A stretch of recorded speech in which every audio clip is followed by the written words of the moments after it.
became far too small. So therefore we had to find a larger landmass.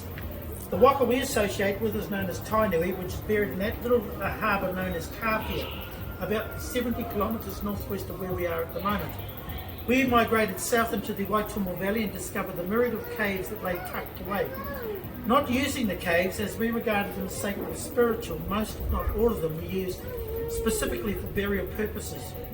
But with the arrival of Frederick Mace, a British surveyor, he realised the potential for tourism. As he travelled the world extensively, never had he seen glowworms before. He then befriended the gentleman next to him, Tāne Tinaro.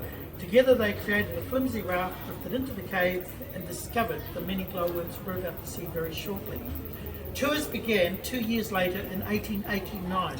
Tāne Tinaro, his wife Wāriki next to him, actually conducted the tours, and for several years it was quite successful. The government of the time realised the potential for revenue, offered to buy the caves. We declined. They then moved an Act of Parliament and just confiscated the caves from the local people. So for many years, as you can imagine, we lobbied Parliament until finally the government handed the caves back to the original owners. So therefore a provision today has been put in place that you have to be a descendant of the owners of the land above the cave before being able to work here at the Glowworm Caves. It is not nepotism, it's just ensuring that ownership stays in the rightful hands. The Queen of England, as you can see, also visited the caves in 1953. Unfortunately, she was late for her appointment that year because of the eruption of Mount Ruapehu, which pretty much killed 151 people at Tangiwai. So they had to attend a memorial service for those who perished in the tragedy. Therefore, arriving late, they were escorted to the hotel above the caves here, spent the night with us, and the very next day continued their journey. At the end of our collage of photos is Uncle Walter Anderson. He in turn conducted tours through the caves for over 40 years. So we are therefore the prodigy of these individuals, some 6th, 7th generation still continuing to conduct tours through the caves themselves. Now the beautiful complex we're sitting under below today was reopened in 2010. Sadly, the original one burnt down in 2005 due to a fault in the kitchen area. A beautiful masterpiece to behold, but quite often the plastic overwhelms our visitors to the point that we sometimes have to saturate or invite them to take water because the queues down the line here can become overcome very quickly. And of course the dome shape actually creates a water problem where a lot of water comes off the complex and creates literally a waterfall of river down the pathway.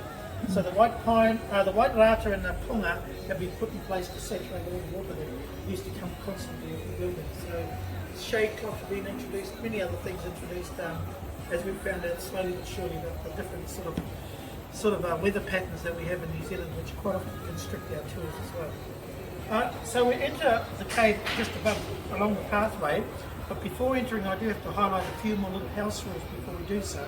So we'll make our way in that direction. If you'd like to come through and join me. Also, this one here is the Cody. The Cody tree is dying due to Cody dieback. And we're trying to stimulate it over here at Waitomo. And there's a type of frog and lizard that only lives at the top of the Cody tree. Nowhere else is it found in New Zealand. And also a type of orchid below that only grows under Cody. So it's not just the tree we're trying to protect, it's pretty much everything that comes with it, the full package. The little fern through the centre here is known as the silver fern or the punga. How you know the silver fern? It always has the silver stem on the under part of the plant. That gives it away immediately. It was used for many reasons by the Māori, mainly for a nav man. If you leave the silver portion of the leaf face up, if you get lost in the bush, you can find your way out pretty quickly as a result of that. It was also used for catching birds. If you hide behind the silver part of the silver fern, you're invisible to the bird's eye. Now, because birds cannot break down the colour silver, you can literally walk right up upon the bird, dispatch it, and it'd have a meal instantly at your disposal. To the left is the mamaku. How you know the mamaku? It always has the black stem on the under part of the plant. That was used specifically for one reason by the Māori. If we got deep wounds or cuts in battle, we'd lay the sap in the wound immediately. That then will cauterise the bleeding, stop the bleeding altogether, and also glue the skin together so there's no requirement for stitches or otherwise. A lot of the pig hunters and deer stalkers in the area constantly use this as a result of the injuries they constantly use. Just enjoy life. Just on this side, that trout comes in. Come on, just make it away. I'll see if I can pick her up with my torch. Oh, there she comes. There she is. See her there? There she comes. Come on. Come on.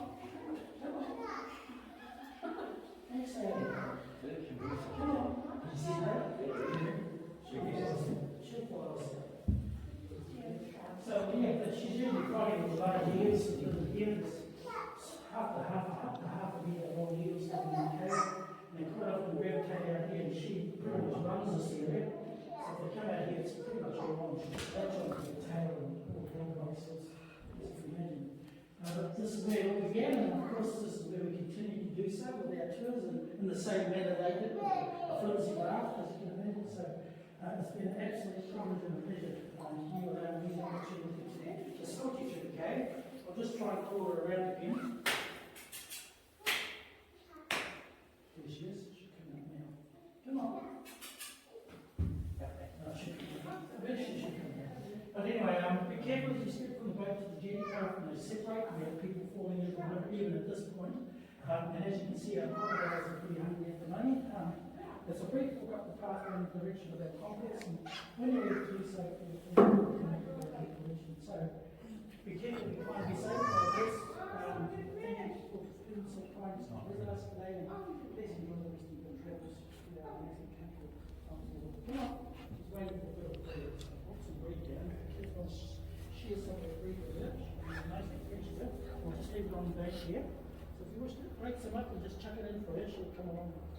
So come around, come around. Right here, from the front. Okay, just come right up this. Ladies to the right, men to the left. There we go. We've got some breed there for the kiddies if they want. The adults are right. She'll enjoy that. Sort this out. Yeah, no, I was trying to pull the boat. Yeah, everyone across and pull the boat over. Thanks very much. Oh dear. Oops. Thank you. You're welcome. Oops. Thank you. Come on, darling. Thank you very much. Through that, Throw the old towel into our trap. Come on, girl. Come on. There we are. Yeah, there. just It's a careful. big There'll be one. some eels that come out. She attracts a lot of attention now.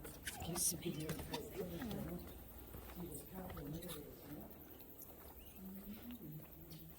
Where is it?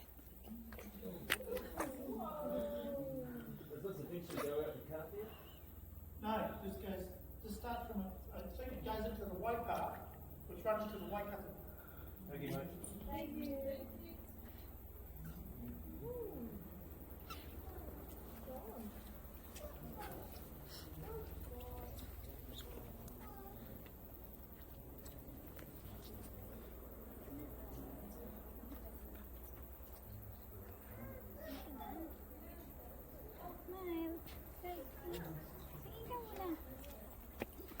Ayaw niya. You go, you go.